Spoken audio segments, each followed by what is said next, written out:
Hello student, today I am going to explain the new chapter respiration in plants.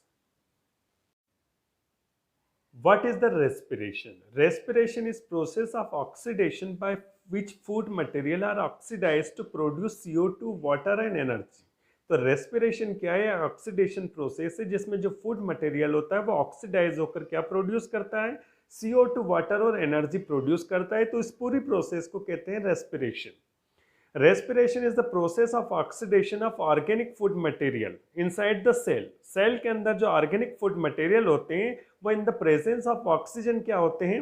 वो छोटे छोटे simpler form में convert हो जाते हैं। और ये सारी प्रोसेस होती है स्पेसिफिक एंजाइम की प्रोसेस में, जिससे क्या रिलीज होती है? एनर्जी रिलीज होती है। इसलिए इस प्रोसेस को रेस्पिरेशन कहते हैं। और ये प्रोसेस सेल्स के अंदर होती है, इसलिए इसको सेल्यूलर रेस्पिरेशन कहा जाता है।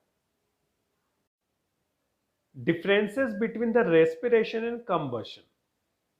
दोनों को अगर नॉर्मल कहा जाता है तो आग लगना कहा जाता है। एक जो आग लगती है वो कहाँ लगती है? लिविंग बींग्स की बॉडी के अंदर लगती है, और दूसरी जो लगती है वो फिजिकली लगती है। तो रेस्पिरेशन एक वाइटल प्रोसेस होती है जो लिविंग बींग्स के अंदर होती है, जबकि कंबशन एक फिजिकल प्रोसेस होता है। आप कहीं भी कुछ चीज को जला दो तो उसको फिजिकल प्रोसेस या कंबशन कहा जाता है।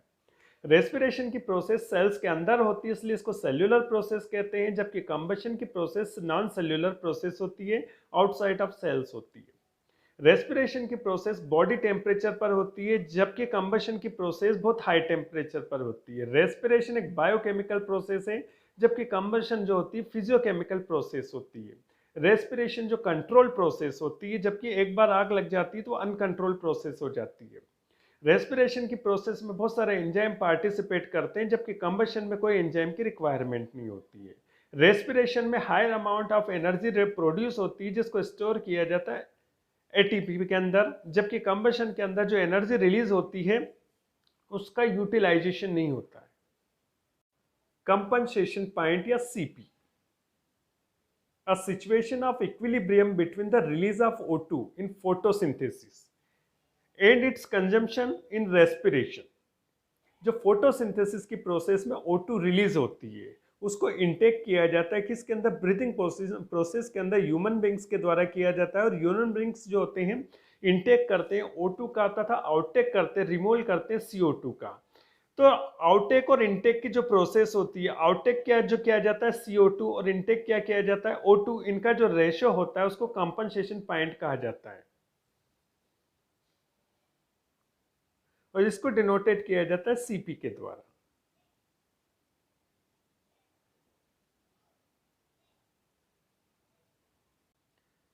Types of respiration on the basis of use of O2। Cellular respiration में भी आइदर ऑफ एरोबिक और एनएरोबिक। जो सेल्यूलर रेस्पिरेशन होता है O2 का यूज होता है, और नॉन यूज जो होता है उसके अकॉर्डिंग क्या होता है? टू टाइप्स का होता है। एरोबिक रेस्पिरेशन, एरोबिक रेस्पिरेशन जो होता है in the presence of O2 होता है, जिसके अंदर फूड मटेरियल कंप्लीटली ऑक्सीडाइज हो जाता है, ब्रेक डाउन हो जाता है CO2 और H2O के अंदर, और बहुत लार्ज अमाउंट में क्या रिलीज होती है? एनर्जी रिलीज होती है। जबकि एनएरोबिक रेस्पिरेशन क्या होता है? In the absence of O2 होता है, जिसके अंदर फूड मटेरियल कंप्लीटली ऑक्सीडाइज नहीं होता है, मतलब पार्शियली ऑक्सीडाइज होता है। और क्या फॉर्म होता है? C2H5OH और CO2 प्रोडक्ट होते हैं इसमें। और रिलीज जो होती है एनर्जी वो बहुत कम अमाउंट में होती है, जो कि 21 किलो कैलोरी एनर्जी रिलीज होती है। तो एरोबिक रेस्पिरेशन के अंदर large amount of energy release होती है, जो कि 673 किलो कैलोरी होती है, जबकि एनएरोबिक रेस्पिरेशन के अंदर partially amount of energy release होती है, जो कि 21 किलो कैलोरी एनर्जी रिलीज होती है। 673 किलो कैलोरी एनर्जी जो होती है वो ट्रैप कर ली जाती है 38 एटीपी मॉलिक्यूल के अंदर, जबकि 21 किलो कैलोरी जो एनर्जी होती है उसको ट्रैप किया जाता है 2 एटीपी मॉलिक्यूल के अंदर। Mechanism of respiration. Cellular respiration or biological oxidation is a very complicated process which is completed in many steps। जो सेल्यूलर रेस्पिरेशन की प्रोसेस होती है, बायोलॉजिकल ऑक्सीडेशन होती है, बहुत टफ प्रोसेस है, डिफिकल्ट प्रोसेस होती है, जो कि कई स्टेप्स में कंप्लीट होती है। फर्स्ट जो स्टेप्स होता है जिसको ग्लाइकोलाइसिस या ईएमपी पाथवे कहते हैं। सेकेंड जो स्टेप्स होगा ऑक्सीडेशन ऑफ पायरुविक एसिड, मतलब ग्लाइकोलाइसिस की प्रोसेस में ग्लूकोज जो होता है वो कन्वर्ट होता है पायरुविक एसिड में, उसके बाद फिर पायरुविक एसिड का ऑक्सीडेशन होता है। जो ऑक्सीडेशन होगा एरोबिक भी होगा और एनएरोबिक भी होगा। एनएरोबिक में in the absence of oxygen होता है और एरोबिक में इन द प्रेजेंस ऑफ ऑक्सीजन होगा। उसके बाद जो थर्ड स्टेप्स आती है उसको क्रेब्स साइकिल कहते हैं और लास्ट में जो होगा इलेक्ट्रॉन ट्रांसपोर्ट सिस्टम होगा। मतलब glycolysis, oxidation of pyruvic acid और क्रेब्स साइकिल के अंदर इन प्रोसेस, दोनों प्रोसेस, तीनों प्रोसेस के अंदर क्या होता है कि NADH2, FADH2 इनका फॉर्मेशन होता है और उसी के द्वारा ATP का फॉर्मेशन होगा। तो ATP का जो फॉर्मेशन होता है वो लास्ट स्टेप्स में होता है जिसको इलेक्ट्रॉन ट्रांसपोर्ट चेन कहते हैं। ग्लाइकोलाइसिस और EMP पाथवे, इसको प्रपोज किया था 3 साइंटिस्ट ने, एम्बेडेन, मेयरहॉफ एंड पार्नास। तीनों साइंटिस्ट के जो इनिशियल लेटर है उसके अकॉर्डिंग इसको EMP पाथवेज कहते हैं। इस प्रोसेस के अंदर ग्लूकोज का जो 1 मॉलिक्यूल होता है वो कन्वर्ट हो जाता है 2 मॉलिक्यूल ऑफ पायरुविक एसिड में। ये जो प्रोसेस होती है एनारोबिक होती है, मतलब एब्सेंस ऑफ ऑक्सीजन होती है और साइटोप्लाज्म के अंदर होती है। स्टेप्स ऑफ ग्लाइकोलाइसिस, मतलब यहाँ ग्लूकोज का 1 मॉलिक्यूल है, तो ग्लूकोज का जो 1 मॉलिक्यूल है in the presence of hexokinase enzyme, in the presence of magnesium ion, तो ये जो ग्लूकोज होगा किससे फॉस्फेट गेन करेगा, ATP से, और ATP में से फॉस्फेट निकलेगा वो किससे अटैच हो जाएगा, ग्लूकोज से, और ग्लूकोज कन्वर्ट हो जाएगा ग्लूकोज 6 फॉस्फेट में, और ये जो ATP कन्वर्ट हो जाता है ADP में। अब सेकेंड स्टेप के अंदर ग्लूकोज 6 फॉस्फेट फॉस्फोहेक्सो आइसोमरेज एंजाइम की प्रेजेंस में ग्लूकोज का जो आइसोमर्स होता है फ्रक्टोज 6 फॉस्फेट में कन्वर्ट हो जाएगा। ये fructose 6 phosphate in the presence of magnesium ion and phosphohexokinase enzyme. अब जो फ्रक्टोज 6 फॉस्फेट में एक और फॉस्फेट जुड़ेगा, वो कहाँ से मिलेगा, ATP से। तो अभी फ्रक्टोज के 6 कार्बन से जुड़ा हुआ है फॉस्फेट, अब 1 कार्बन से भी जुड़ जाएगा तो क्या बनेगा, फ्रक्टोज 1,6 डाइफॉस्फेट। अब जो फ्रक्टोज 1,6 डाइफॉस्फेट है in the presence of aldolase enzyme, 2 molecule form होंगे, तो जो बनेगा वो क्या होगा, 3-फॉस्फोग्लिसरैल्डिहाइड। अब 3-फॉस्फोग्लिसरैल्डिहाइड के जो है वो अपने आइसोमर्स में कन्वर्ट होगा, तो इसका जो आइसोमर्स होता है डाइहाइड्रोक्सी एसीटोन में कन्वर्ट हो जाता है in the presence of phosphotriose isomerase.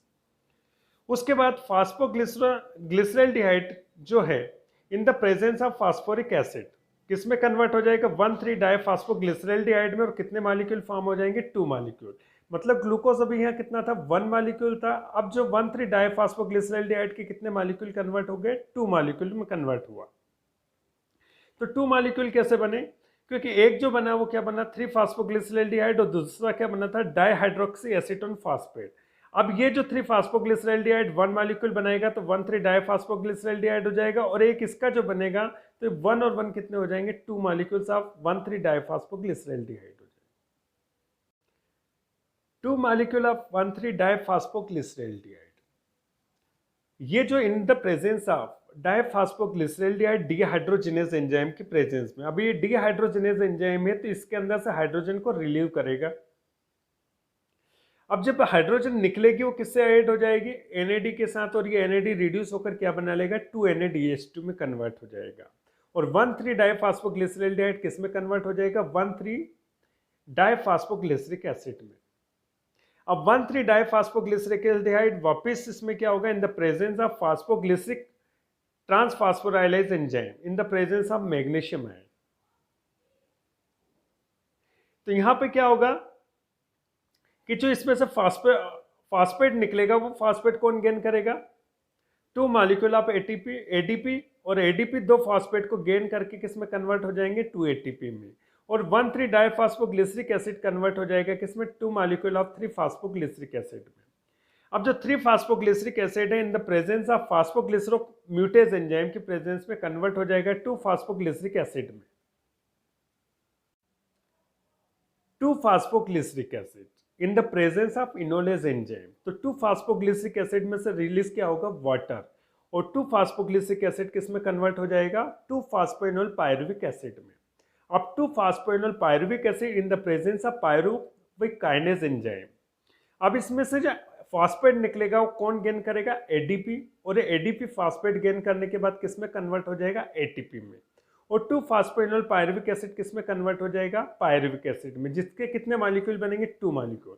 तो इस स्टेप में आप देखेंगे कि सबसे पहले ग्लूकोज का कितने मॉलिक्यूल थे, 1 मॉलिक्यूल, और लास्ट में कितने पायरुविक एसिड के मॉलिक्यूल बने, 2 मॉलिक्यूल बने। तो इस प्रोसेस की समरी में क्या होगा कि 1 molecule of glucose convert into 2 molecule of pyruvic acid.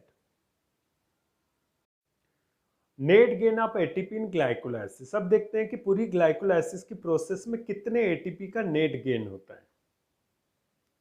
जैसा कि NADHT को 1 मॉलिक्यूल जो होता है उससे कितने एटीपी के मॉलिक्यूल फॉर्म होते हैं, 3।